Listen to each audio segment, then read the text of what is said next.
తెలుగు రాష్ట్రాల పర్యటనలో ఉన్న బీజేపీ జాతీయ అధ్యక్షుడు అమిత్ షా విజయవాడలో చంద్రబాబు నివాసంలో భేటీ అయ్యారు. బాబు అమిత్ షాల భేటీకి ప్రాధాన్యత ఏర్పడింది. ఏపీలో పొత్తు ఉంటుందని ఇప్పటికే సంకేతాలు స్పష్టం చేశారు అమిత్ షా.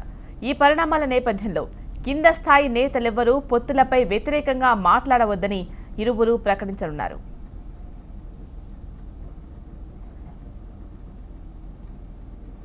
దీనికి సంబంధించి తాజా అప్డేట్స్ అందించడానికి మా ప్రతినిధి మునిరాజు ఫోన్లో సిద్ధంగా ఉన్నారు. మునిరాజు, చెప్పండి. కాసేపటి కిందటే అమిత్ షా తోటి లంచ్ ముఖ్యమంత్రి నివాసానికి లంచ్ విందుకు అమిత్ షా హాజరయ్యారు. అమిత్ షాతో పాటు కేంద్ర మంత్రులు వెంకయ్యనాయుడు, సుజనా చౌదరి, అలాగే రాష్ట్ర మంత్రులు కళా వెంకట్రావు, యనమల రామకృష్ణుడు, లోకేష్ కూడా ఈ విందుకు హాజరయ్యారు. దీంతో ప్రధానంగా రాష్ట్రంలో నెలకొన్నటువంటి పరిస్థితులమైన ప్రధాన చర్చ జరిగే అవకాశం ఉంది.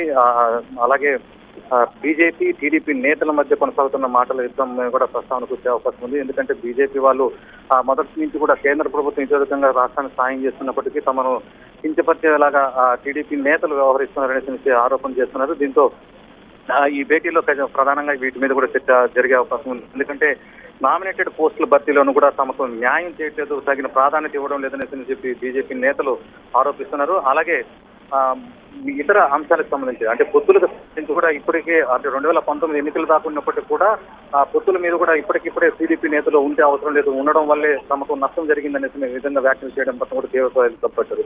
మరోవైపు బీజేపీ టీడీపీతో కలిసి ఎన్నికల ప్రచారంలో పాల్గొన్నటువంటి జనసేన వ్యవహార శైలిని కూడా ఈ భేటీలో చర్చ జరిగే అవకాశం ఉంది. ఎందుకంటే ప్రత్యేక హోదా ఇవ్వమనేసి కేంద్ర ప్రభుత్వం స్పష్టం చేయడం, దానికి తెలుగుదేశం పార్టీ అంగీకరిస్తూ ప్రత్యేక ప్యాకేజీకి డిమాండ్ చేసిన నేపథ్యంలో పవన్ కళ్యాణ్ ఈ ప్రత్యేక హోదానే కావాలి, రాష్ట్రం అభివృద్ధి చెందాలంటే ప్రత్యేక హోదా మాత్రమే సాధ్యమనేసి చెప్పి చేస్తున్న నేపథ్యంలో దీని మీద కూడా ప్రధానంగా చర్చ జరిగే అవకాశం ఉంది.